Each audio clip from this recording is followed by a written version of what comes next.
Bienvenue sur le podcast Shine Bright, le podcast qui t'aide à te réaliser pleinement. Je suis trop contente parce qu'aujourd'hui, c'est un épisode inédit que je réalise pour la première fois avec une invitée. Et quelle invitée! J'ai choisi Sabrina Fossé-Jourdain, qui est coach business, qui m'a personnellement accompagnée et qui m'a fait réellement comprendre les notions d'action stratégique et leur importance dans l'entrepreneuriat. C'est donc tout naturellement les éléments qu'on va voir dans ce podcast. Comment est-ce qu'on peut passer à l'action? Qu'est-ce que c'est penser stratégie? Et comment garder la motivation quand on n'a pas les résultats escomptés? Comment est-ce qu'on peut aussi mettre en place des actions pertinentes qui apporteront des résultats? Je vous laisse avec Sabrina. Très belle écoute! Salut Sabrina! Salut Nora! Je suis trop contente de t'avoir aujourd'hui sur mon podcast. C'est la première fois que j'ai un invité, une invitée pour le coup, donc merci beaucoup. Ah, merci! Pour commencer Sabrina, parce que les auditeurs te connaissent ou te connaissent peut-être pas, est-ce que tu peux te présenter? Et je pense que c'est intéressant qu'on parle de la façon dont on s'est connus. Oui. Donc moi c'est Sabrina Fossé, donc je suis coach consultante en bilan de compétences et en accompagnement d'entrepreneurs sur la partie stratégie, plutôt sur les professions libérales. C'est là où j'ai un petit peu une spécialité. D'où on se connaît, c'est chouette que tu en parles parce qu'on en a parlé juste avant de démarrer. Ça a ravivé un petit peu les souvenirs, donc c'est très bien. En fait, on s'est rencontrés par le biais à la toute base de Farouk Redouane Deladi, qui m'avait invitée à une de tes conférences au Café des Images à Hérouville. Il m'a dit, il faut absolument que tu viennes, il faut que je te présente Nora, tu vas voir, ça va matcher. Je suis arrivée un petit peu comme un cheveu sur la soupe, je savais pas trop à quoi m'attendre et j'ai beaucoup apprécié l'intervention que tu avais eue. Et suite à ça, on a repris contact toutes les deux parce que j'avais fait un appel à interview en fait sur LinkedIn. Ouais. Pour demander à des personnes si elles acceptaient d'échanger avec moi pour voir un petit peu quelles étaient leurs problématiques, comment est-ce que je pouvais peut-être leur venir en aide. Moi, je me souviens, tu m'avais demandé que tu cherchais des personnes qui avaient fait une reconversion. Oui, reconversion professionnelle. Voilà. L'idée, c'était vraiment de travailler un petit peu avec des gens qui sont passés par cette étape ou qui envisageaient de le passer pour voir quels pouvaient être les freins, les leviers d'activation. Ouais. Un petit peu voir comment ça s'oriente et comment ça se structure aussi sur une reconversion, parce que ça nécessite quand même une dose d'audace et de courage, donc c'est parti de là. Et quand j'ai vu que tu m'as répondu, c'est vrai qu'au tout départ j'étais surprise parce que je me suis dit tiens, une entrepreneuse. En fait, j'avais pas vu venir la cartouche de l'entrepreneur qui allait répondre à mon appel help, et du coup on s'est rencontrés à la bibliothèque de Colombelle. Ouais. Et l'échange ne s'est pas du tout déroulé comme c'était initialement prévu. En fait, on n'a pas du tout parlé de ça au final. Je me souviens, on a parlé... tu m'avais posé des questions sur mon parcours. Et du coup, ensuite, on a parlé d'Apis au final. Des difficultés que je rencontrais en ce moment, etc. Et je me souviens, on est restés 4 heures ensemble ce matin-là. On avait fini dans un bar tabac... parce qu'il pleuvait des cordes et que la bibliothèque fermait. Et au final, je me souviens que pendant cet échange, en fait, moi, j'avais perçu chez toi cette capacité à structurer, à penser stratégie, etc. Là où moi, j'étais encore dans le début de l'entrepreneuriat et je savais pas vraiment où j'allais. Et je sentais que j'avais besoin de quelqu'un pour me cadrer. Et du coup, je me souviens que je t'avais dit, est-ce que tu accepterais de me coacher au niveau business ? Alors que tu faisais pas du tout ça à l'époque. Non, tout à fait. Contre ton adhésion à Apis Réseau, parce que je sais que tu cherchais à rentrer dans un réseau d'entrepreneurs. Et c'est comme ça que ça a commencé, c'est comme ça que tu as commencé à me coacher. Exactement. En fait, je me suis dit, je sais pas ce que ça va donner. Je me rappelle. T'étais sur un YesD, apparemment. Exact. Et voilà, c'est exactement ça. J'étais sur un YesD. Donc pour ceux qui ne savent pas, parce que c'est quand même peut-être bien de le préciser, un YesD, c'est des journées que j'ai dans mon agenda. Ça vient, alors c'est pas moi qui l'ai inventé, hein, ça vient du livre Provoque ta chance. Dont je n'ai plus l'auteur en tête, je suis désolée, mais qui est un super bouquin et qui expliquait que pour créer des opportunités, il a dans son agenda quelques YesD, et en fait c'était tombé sur un YesD, donc une journée où je dis oui à toutes les propositions, même si elles me paraissent soit incongrues, soit soit si je ne me sens pas forcément le cran ou l'audace de partir dedans, en fait, je dis oui. Et c'est tombé sur une de ces journées-là, et je me souviens que l'échange était génial, et je me suis dit, bon, pourquoi pas. En fait, trop intéressant. En plus, moi, je ne savais pas du tout que tu étais sur un ISD. Je l'ai appris que, 10 mois plus tard. Ok, donc aujourd'hui, tu accompagnes aussi des entrepreneurs. Tu as été toi-même entrepreneur avant de faire du bilan de compétences. Est-ce que tu veux parler un peu de ton expérience d'entrepreneur et notamment de femme entrepreneur pour les femmes qui nous écoutent ? Oui. Alors oui, effectivement. Donc là, j'accompagne des entrepreneurs en parallèle du bilan de compétences, puisque je le fais par le biais notamment soit de formations d'accompagnement individuel, soit par le biais notamment de l'ORIFPL. Je fais des formations de groupe et j'interviens aussi auprès d'Initiative Calvados. Je fais partie d'un des comités de Caen où des entrepreneurs ou entrepreneuses viennent pitcher du coup leur projet pour avoir un coup de pouce financier dans la création ou reprise d'entreprise. Donc c'est un milieu dans lequel maintenant je commence à avoir une petite expérience, on va dire ça comme ça. Et effectivement, de par mon parcours, j'ai été confrontée à l'entrepreneuriat, et c'est pas ma première entreprise, en fait, c'est ma deuxième, pour être parfaitement honnête. J'ai eu une première entreprise qui s'appelait Etiquette Tac, que j'ai ouvert en 2019, où je vendais en fait sur une plateforme en ligne avec un site en e-commerce, donc, et aussi sur les marchés en physique. Je vendais des produits locaux, zéro déchet, ou du moins le moins possible de déchets, et éco-responsables. Et je valorisais en fait les entrepreneurs, enfin les personnes de notre région principalement dans ce que je pouvais, et j'accompagnais comme ça au changement positif. En tout cas, pour moi, une des clés pour changer, c'est plutôt de partir sur quelque chose qui donne envie, qui fait plaisir, plutôt que de taper sur la tête et de se dire qu'on va accompagner le changement comme ça. C'est pas trop dans ma conception. Donc ça, c'était ma première entreprise que j'ai fait en parallèle d'emploi de salariés. Et puis j'ai beaucoup appris de cette première expérience, notamment que je n'étais pas faite pour après être en boutique, parce qu'en fait j'ai démarré dans l'entrepreneuriat un peu sur un coup d'audace, un coup de valeur, un coup d'envie. Et j'avais vraiment très envie d'être à mon compte depuis très longtemps. C'est quand même une idée qui me trottait. Mais en fait, je ne savais pas du tout ce que c'était qu'être entrepreneur.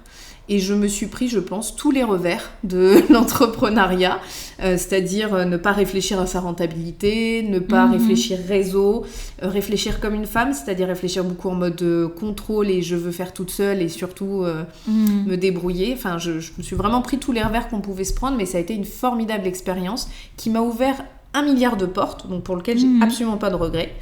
Et j'ai repris des études en parallèle et j'ai ouvert après, donc je me suis spécialisée comme formatrice d'adultes et je suis vraiment partie après sur l'accompagnement professionnel, puisque en parallèle j'ai aussi une certification de coach et du coup j'ai vraiment pris ce levier après d'accompagner en fait au projet professionnel, projet de vie mais plutôt projet professionnel, parce que je me rends compte que ça se décompose de la même façon, ça se décompose en action et ça se réfléchit en fait. Pour que ça fonctionne, ça se réfléchit. Et justement, ça fait une bonne transition avec ma question d'après. C'est vrai que tu vois, moi chez toi, j'avais remarqué cette capacité à structurer les actions chez l'entrepreneur. Et du coup, j'aimerais que tu nous parles justement de l'importance de l'action dans l'entrepreneuriat. Et toi, de ton retour d'expérience, en gros, qu'est-ce que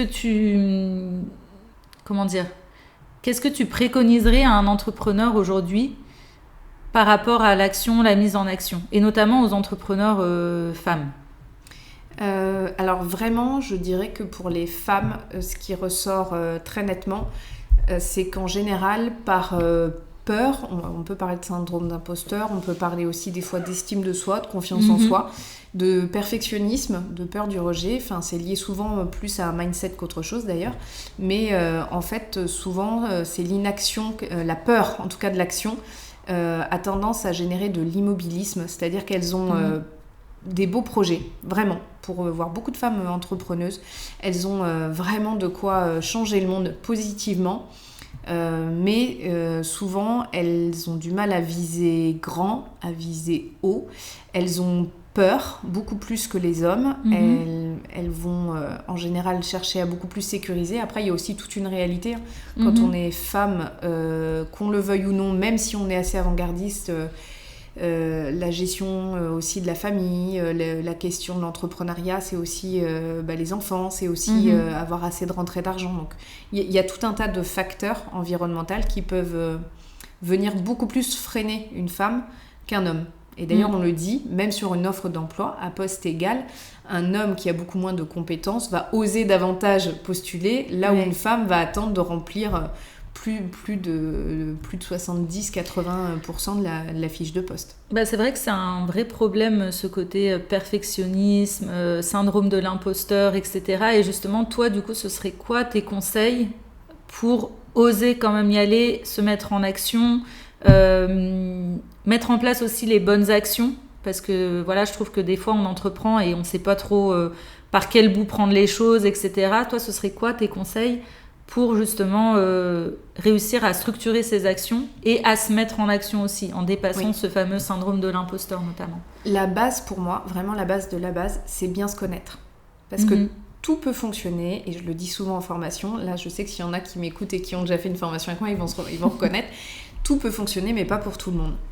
Donc déjà, apprendre à se connaître pour savoir quels vont être les vrais leviers de motivation. Donc avoir une action, oui, mais en fait avoir une action inspirée ou inspirante. Parce que si on ne met pas en face le bon objectif, si on ne court pas après le bon objectif, en fait, on va s'éparpiller, mais ça ne va pas nous faire avancer. Donc déjà, première chose, c'est bien se connaître et comprendre quels vont être les moteurs chez nous, qui ne vont pas être les mêmes en fait chez d'autres, et accepter en fait de se dire ok, je suis comme ça, je fonctionne comme ça, donc il faut mettre des actions qui soient cohérentes avec notre personnalité profonde. Complètement, je suis complètement d'accord, parce que c'est vrai que moi, à titre d'exemple, au début, quand je me suis lancée, j'ai beaucoup essayé de faire les choses comme je pensais qu'elles devaient être faites. Et c'est vrai qu'on est dans une société d'hyperproductivité, etc., où on a l'impression qu'il faut être discipliné, rigoureux, il faut travailler d'une certaine manière qu'on nous a appris à l'école notamment. Et en fait, ça fonctionne pas pour tout le monde. Et c'est vrai que si ça te correspond pas, par exemple, moi, justement, d'avoir fait ce travail-là, on a vu que voilà, la liberté, c'était une de mes grandes valeurs. Et du coup, dès que je me sentais un peu restreinte là-dedans, ne serait-ce que dans mon agenda, d'avoir des créneaux bloqués toute la semaine, etc., sans espace, un peu de liberté, ça ne me correspondait pas du tout. Là où finalement, je suis beaucoup plus productive, moi, personnellement, quand je peux me laisser une flexibilité dans mon agenda, par exemple, ou voilà. Et donc, je trouve ça hyper intéressant ce que tu dis sur, effectivement, bien se connaître, savoir pourquoi on fait ce qu'on fait aussi, pour garder cette motivation. Et c'est vrai que ça passe par la connaissance de soi. Connaissance de soi, de ses valeurs, de ses besoins, de sa personnalité. Qu'est-ce qui fonctionne chez moi, quels sont les leviers de motivation. Parce qu'après, il faut aussi comprendre qu'être entrepreneur, c'est mettre des actions en place, mais mettre beaucoup d'actions. Parce qu'en fait, alors c'est ce que je dis souvent, il faut semer plein de graines. On ne sait pas quelle graine va pousser ou pas. C'est vraiment c'est la même chose que jardiner. Moi, je dis ça, je ne suis pas du tout jardinière, mais en tout cas très peu. Mais sincèrement, c'est la même démarche. C'est-à-dire que quand on se lance dans l'entrepreneuriat, une fois qu'on se connaît bien, on va se dire, ok, je sais que c'est ça qui va être un levier de motivation. Donc la motivation, c'est le premier élan, en fait, qui va être moteur au démarrage. Et ensuite, c'est la persévérance qui va prendre le dessus. Mais pour qu'il y ait la motivation, il faut effectivement que la vision soit déjà cohérente dès le début. Et je trouve aussi que c'est ça qui fait tenir quand ça ne fonctionne pas. Parce qu'on va mettre plein d'actions en place. En fait, sur 100 actions qu'on va faire, il n'y en a peut-être que 10 vraiment qui vont donner des résultats. Et je trouve que justement avoir ce qu'on appelle en entrepreneuriat un peu le why, voilà, savoir vraiment ce drive interne qu'on a pour pourquoi est-ce qu'on fait ce qu'on fait, pourquoi c'est important pour nous de le faire, je trouve que ça permet d'être beaucoup plus résilient, d'être beaucoup plus motivé. Enfin, voilà, la motivation, en fait, on dit souvent d'ailleurs que ça n'existe pas, c'est juste savoir rester discipliné pour aller vers la vie qu'on a envie vraiment d'avoir. Et sauf que ça commence par savoir qu'est-ce qu'on veut. Oui, pour moi, c'est vraiment le point de départ. Et après, il y a aussi cette autre particularité. Souvent, en tant que femme, on voit tout de suite le résultat final. C'est bien, c'est important. En fait, il faut avoir une vision.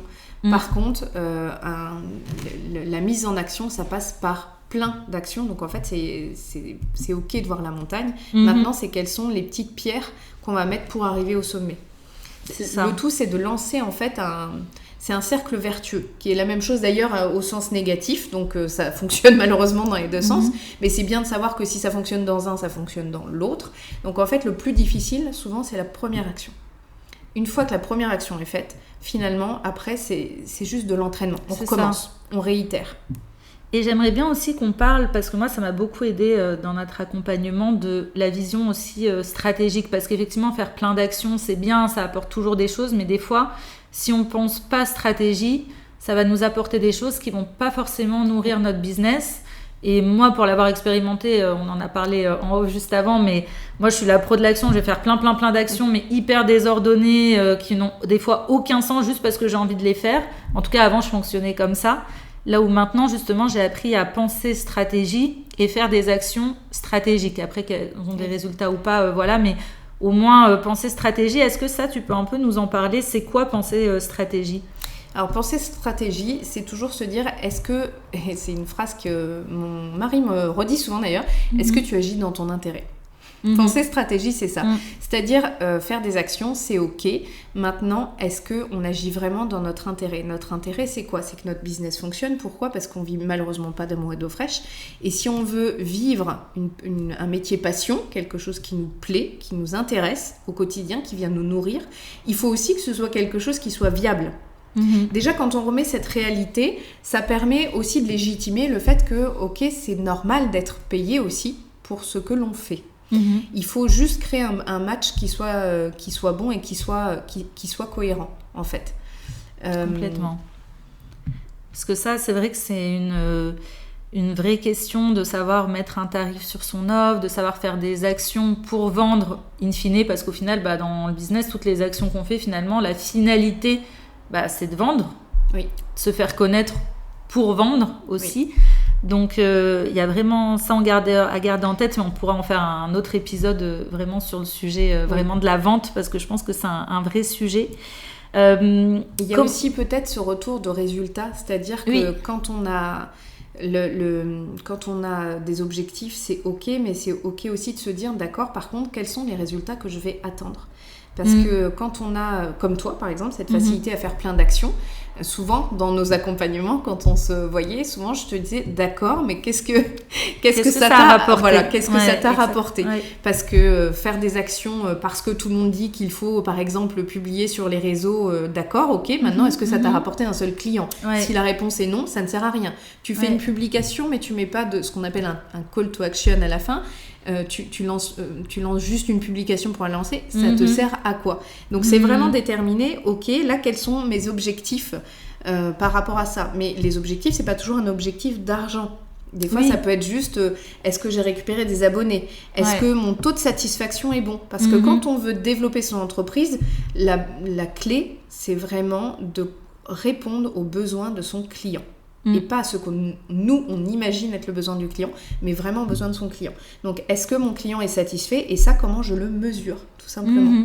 Et ça peut être un indicateur de performance qui est tout à fait acceptable et voire même, à mon sens, intéressant quand on veut progresser et ne pas être dans ce que tu disais tout à l'heure, dans la peur un peu de l'échec ou de...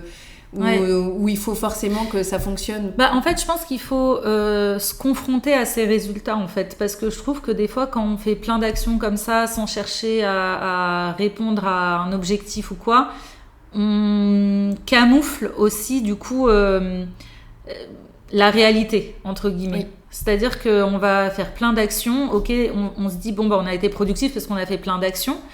Ok, mais sauf que concrètement, on se confronte pas à la réalité des actions qu'on a mis en place, parce que ça demande beaucoup d'énergie de mettre des actions en place.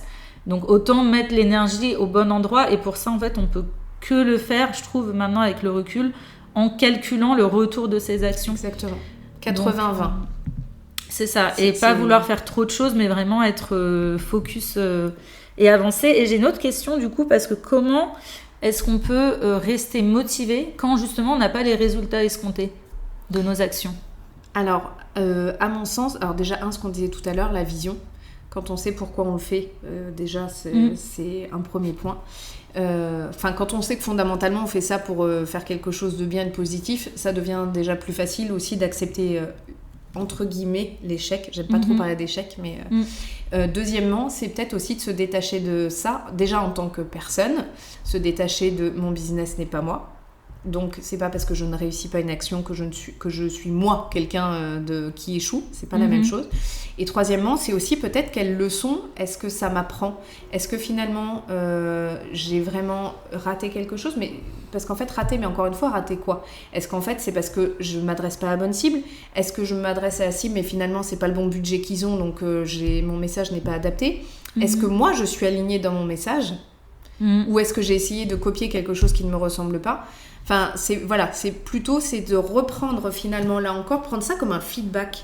C'est pas je ne réussis pas, c'est plutôt ok, c'est quoi le feedback que je peux faire ressortir de ça en fait. Et il y a aussi ce truc-là, je trouve, chez les femmes, de pas oser se montrer. C'est une vraie problématique. Comment est-ce que tu ferais pour dépasser ça ? Quel conseil est-ce que tu leur donnerais ?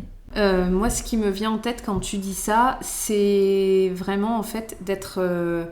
le réseau, d'être entouré. Et quand je dis être entouré, être accompagné, se faire aider, je parle pas forcément d'un accompagnement à proprement parler, ça peut être de plein de manières différentes, mais c'est de comprendre que effectivement souvent nous les femmes on a tendance à garder pour nous un petit peu, alors qu'en fait plus on va partager avec d'autres, plus on va connecter en réseau, plus on va parler à des gens un peu plus expérimentés, plus ils vont pouvoir nous dire ok, effectivement moi j'ai déjà écrit, oui c'est vrai, j'ai eu des gens qui ont répondu des choses négatives ou autres, par contre ça m'a permis peut-être de passer le cap et de réussir finalement à vendre une super offre en laquelle je croyais fort et c'était génial, j'ai vécu un truc super, enfin voilà, c'est d'être vraiment dans ce partage et dans cet échange. Je pense que le réseau est hyper important, même amical, soutien familial, peu importe, mais d'aller trouver des gens pour connecter autour de soi.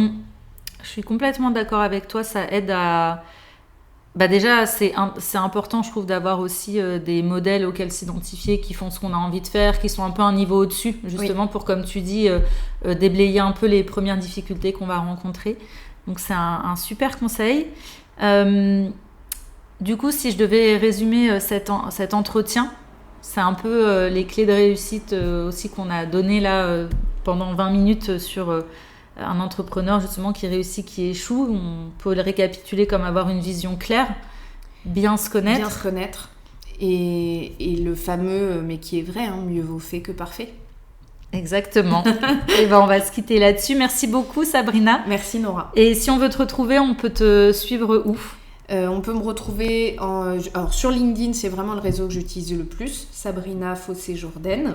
Je mettrai son nom dans la barre d'infos. Et puis sinon, j'utilise aussi, on peut retrouver sous SF Potentiel. Ok, merci beaucoup Sabrina. Avec plaisir. J'espère que ce podcast t'a apporté de la valeur et résonne dans ta quête d'accomplissement. Si c'est le cas, n'hésite pas à le noter avec la note qui te semble la plus juste, ça m'aide beaucoup en termes de référencement. N'hésite pas aussi à me dire en commentaire les sujets que tu aimerais que j'aborde.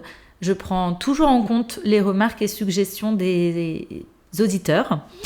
On l'a vu avec Sabrina, la connaissance de soi, c'est vraiment le socle solide à consolider quand on veut être épanoui dans sa vie professionnelle. C'est pourquoi je t'offre en barre d'infos le guide en 10 étapes pour redonner du sens à ta vie professionnelle. Tu verras, c'est un travail d'introspection qui va te permettre d'aller commencer à creuser justement qui tu es vraiment et ce dont tu as réellement besoin. Si tu souhaites aller plus loin, tu peux également prendre rendez-vous avec moi via mon calendrier. Je vais mettre le lien en commentaire également, enfin en barre d'infos. Parce que j'ai également une formation en ligne qui est dédiée à la connaissance de soi. Donc si c'est quelque chose qui t'intéresse, n'hésite pas à prendre rendez-vous avec moi. Je te dis à très bientôt et belle écoute pour un prochain épisode. Ciao, ciao!